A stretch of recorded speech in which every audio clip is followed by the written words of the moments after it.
सर काट लिया। और उस समय में मेरे माँ का कीड़ा में भीख मांगने के लिए गई, लेकिन भीख के कोई पानी तक नहीं लगा। 7 रोज के प्यासे हुए माँ मामा को दरबार में पानी पानी के लिए चिल्ला रही थी, लेकिन मामा पानी का बदला मेरे माँ को लाठी मार मार करके निकाल दिया। अपमान को बदला मामा को हम इस तलवार से लिया।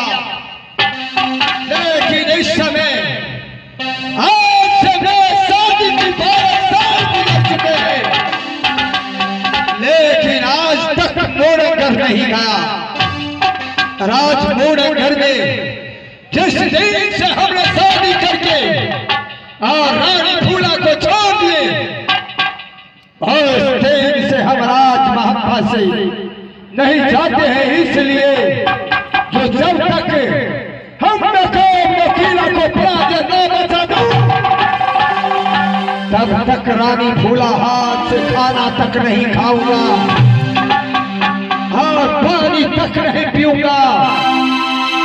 लेकिन अफसोस हर समय फागुन की महीना है और मैं इस समय जा रहा हूं अपने दरबार लगाने के लिए और देखता हूं जो इस समय बड़े भाई साहब क्या कर रहे हैं।